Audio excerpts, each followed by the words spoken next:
राधे राधे। प्रिय भक्तजन, आज का सत्संग बहुत ही अनमोल है, क्योंकि आपका जीवन अनमोल है और जो आप भोजन में चुनते हैं वो सीधे आपके शरीर, मन और आत्मा पर असर डालता है। स्वामी प्रेमानंद जी आज एक ऐसा भावुक संदेश साझा कर रहे हैं जो हर उस व्यक्ति को सुनना चाहिए जो खुद से, अपने परिवार से और अपने परमात्मा से प्रेम करता है। इस वीडियो में आपको पता चलेगा कि भोजन में एक छोटी सी सावधानी कैसे आपके जीवन की दिशा बदल सकती है। तो आप सभी से निवेदन है कि इस संदेश को अंत तक ज़रूर सुनें। यह आपके जीवन की सबसे अहम सीख बन सकती है। तो आइए शुरू करते हैं। राधे राधे। नाम और मंत्र निरंतर हमारे हृदय में चले, उसके लिए भोजन सुधार होना चाहिए। भोजन से रस बनता है और वही रस शरीर प्राणों को पोषित करके मन का निर्माण करता है। जैसा अन्न वैसा मन का निर्माण करता है। जो अशुद्ध और निषिद्ध भोजन करते रहते हैं, उनके प्राण मलिन हो जाते हैं, उनका मन मलिन हो जाता है, उनसे भजन नहीं होता। भगवत प्राप्ति के लिए शरीर में उछाहलीपन, चैतन्यता, प्राण क्षोभ रहित और मन ग्लानि रहित, तब भजन होता है। जिस समय हम अपवित्र भोजन करते हैं तो चित्त में मल और विक्षेप धारण हो जाता है। चित्त पकड़ता है गंदी बातें, पूर्व की बातें, दुश्मनी की बातें, ये वो सब वो उनको पकड़ेगा। मंत्र तुम्हारा चल रहा है, मंत्र को नहीं पकड़ेगा यदि भोजन सही नहीं है। तो भोजन पवित्र है तो चित्त विक्षेप छोड़ करके मंत्र को पकड़ता है और चिंतन करता है। चिंतन का कार्य चित्त का है। अन्न का सबसे बड़ा प्रभाव भजन में पड़ता है। भोजन में गृहस्थ है तो धर्म पूर्वक कमाया हुआ धन उसी से पेट भरे और नहीं। ये नहीं कि रास्तों में बट रहा है या बाबा जी क्या भंडारा हो रहा है तो हम, गृहस्थ नहीं। अगर आप किसी भंडारे में पाते हैं तो कीमत लगाइए कि 100 रुपए का भोजन आपने पाया तो 101 रुपए रख के वहां प्रणाम कर लीजिए। ऐसे गृहस्थ के लिए उचित नहीं। कहीं भी ये खुशी मत हो कि फ्री पा लिया। भोजन पाओगे सुकृत नष्ट हो जाएंगे, भजन में विक्षेप पड़ जाएगा। न्यायोपार्जित धन होना चाहिए गृहस्थ का, तभी उसकी भक्ति बनेगी, तभी उसका भजन बनेगा। अन्याय से, बेईमानी से, चोरी से, छल कपट से पाया हुआ धन और उससे जो अन्न पाया जाएगा, उसकी क्रिया ही मूल में अशुद्ध है तो वो भजन नहीं कर पाएगा, उसका भजन सिद्ध नहीं होगा।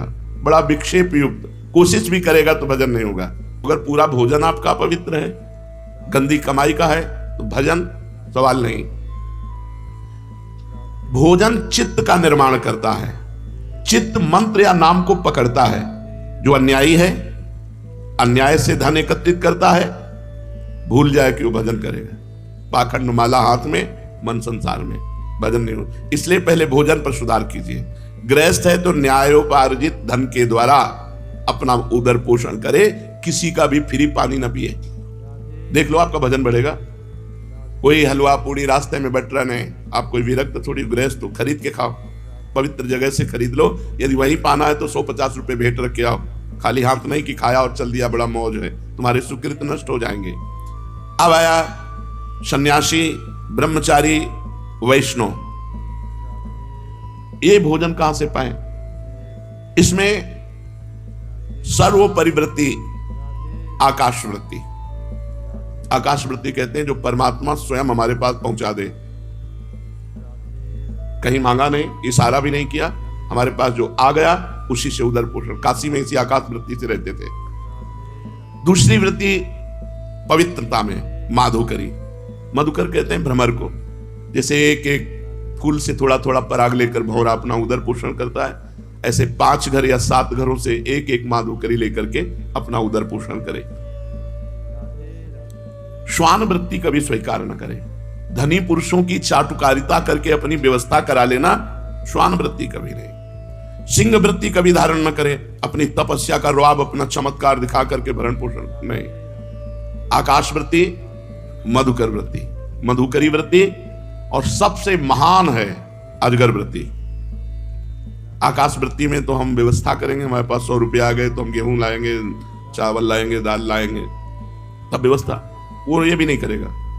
बना बनाया मुंह के सामने आ गया तो खा लिया नहीं। अजगर वृत्ति, इन वृत्तियों को धारण करे जो सन्यासी हैं, बैरागी हैं, भगवत मार्ग के पथिक हैं।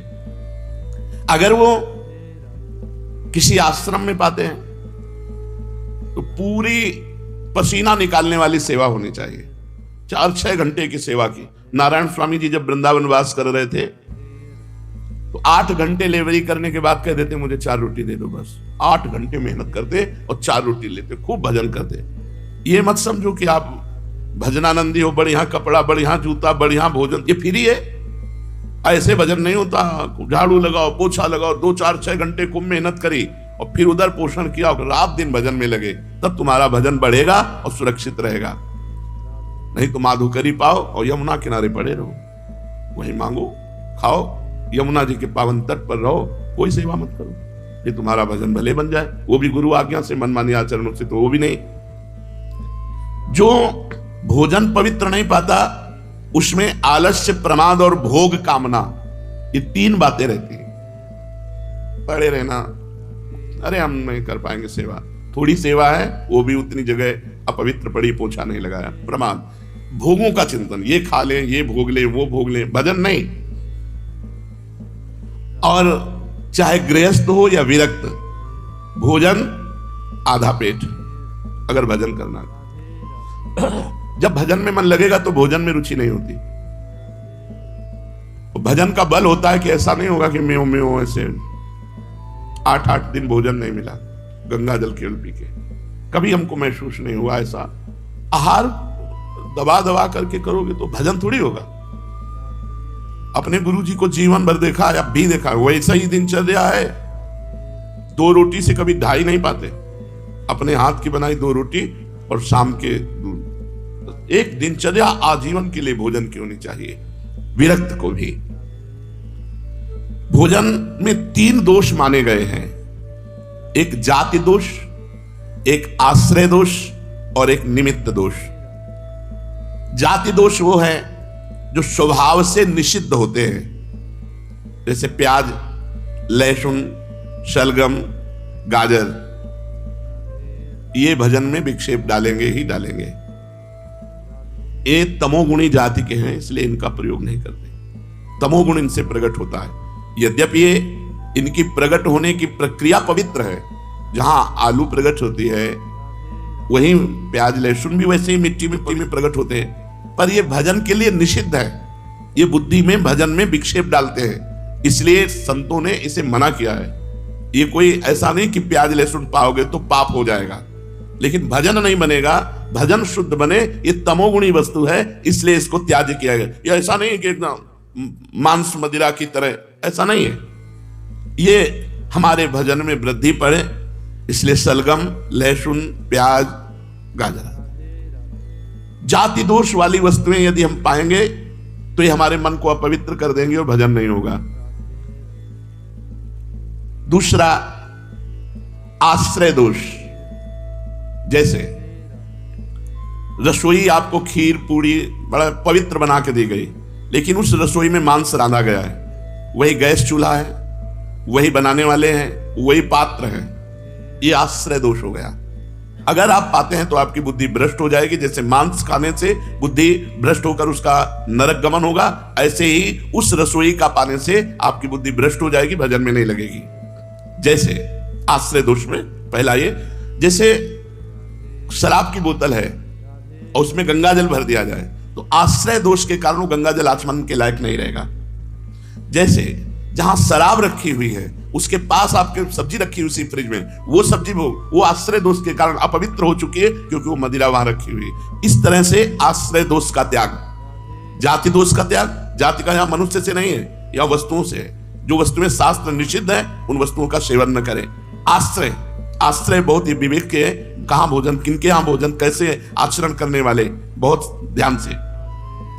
शुद्ध गाय का दूध भी यदि शराब के पास रख दिया जाए, जैसे फ्रिज है, बोतल शराब की रखी, वहीं दूध रखा है, वो दूध अपवित्र शराब की तरह आश्रय दोष के कारण हो गया, वो वैष्णव को कभी नहीं पाना चाहिए। इसलिए बिना परिचय के भोजन नहीं करना चाहिए। और अपनी फ्रिज में क्या क्या रखे हुए है, कैसे खाता पीता है क्या। अब इसीलिए माधुकरी वृत्ति को हम ज्यादा प्रेरित नहीं करते। तो ऐसे हम कोई पेट भरने के लिए बाबा जी बने क्या? उनकी पवित्र माधुकरी, जो पवित्र आचरण करते हैं, पवित्र व्यवहार करते हैं, उनसे हमारा भजन बनेगा। तो अब आकाश वृत्ति सर्वश्रेष्ठ है। जो भगवान दे दे उसी से अपनी व्यवस्था करके खाओ पियो, भजन करो। जैसे अपने यहाँ श्री जी के विधान में किसी से मांगा नहीं जाता, कोई दान पेटी नहीं, किसी का कोई किसी भी तरह घुमाओ फिराओ नहीं। ऐसे नहीं है ओहो भाग्य खुल गए, रुपया रुपया के लिए बाबा जी बने, भोजन के लिए बाबा जी बने, भगवान के लिए बाबा जी बने। तो ऐसा नहीं संसार में कि अपवित्र ही लोग हैं, बड़े पवित्र भी हैं, उन्हीं से चलता है। तो आश्रय दोष, जाति दोष, आश्रय दोष।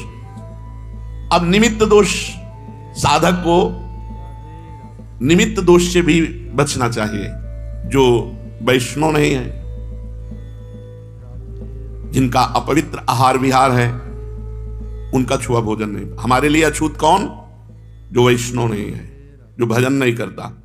अगर वो चांडाल है और भजन कर रहा है, कंठी तिलक बांधे है, हम उसके साथ बैठ के पालेंगे। लेकिन पंडित है, आचरण विहीन है, भगवत विमुख है, वो हमारी संगत। व्यास मिठाई विप्र की तामे लागे आग, वृंदावन के सोपच की जूठन कहिए मांग। अहोबत सुपचतो गरियान यद जिभ्याग्य वर्तते नाम तुभ्यम। वो स्वपच भी विश्व पूजनीय है जिसकी जिभ्या पे हरि नाम विराजमान है। जो भगवत भजन नहीं करते, उनके हाथ का नहीं पाना, और कोशिश करें उनकी दृष्टि न पड़ पावे भोजन पे। जैसे हम ठाकुर जी के लिए पर्दा करके अगर ले भी जाना है तो थाल ढक कर कोई देख न पावे, पर्दा लगा के भोजन, निमित्त दृष्टि भी न पड़ पावे ऐसे लोगों की जो भगवत विमुख हैं, जो नीच आचरण करते हैं, उनकी भी दृष्टि का निषेध। साधक को इन 3 दोषों से रहित भोजन पाना चाहिए। जाति दोष, आश्रय दोष, निमित्त दोष। कहां रखा है इसका भी प्रभाव पड़ता है। राधे राधे। प्रिय भक्तजन, जैसे जैसे हम जीवन में आगे बढ़ते हैं, हमें यह याद रखना चाहिए कि हर निवाला सिर्फ शरीर को नहीं, आत्मा को भी छूता है। यदि यह छोटा सा बदलाव, अपने भोजन में थोड़ी सी सावधानी हमारे जीवन को सुखमय, शांति और सात्विक बना सकता है, तो इसे अपनाने में देर कैसी। स्वामी प्रेमानंद जी का यह प्रेमपूर्ण संदेश सिर्फ सुनने के लिए नहीं, बल्कि जीवन में उतारने के लिए है। अगर यह वाणी आपके हृदय को छू गई हो, इस वीडियो को ज़रूर लाइक करें। इस ज्ञान को अपने परिवार और मित्रों के साथ ज़रूर शेयर करें, और ऐसे ही दिव्य संदेशों के लिए चैनल को सब्सक्राइब ज़रूर करें, क्योंकि आपका जीवन ही नहीं, आपके अपनों का जीवन भी अमूल्य है। अंत में भगवान से यही निवेदन है कि आप सभी का मंगलमय हो। मिलते हैं अगले ऐसे ही प्रेरणादायक प्रवचन में। तब तक के लिए राधे राधे।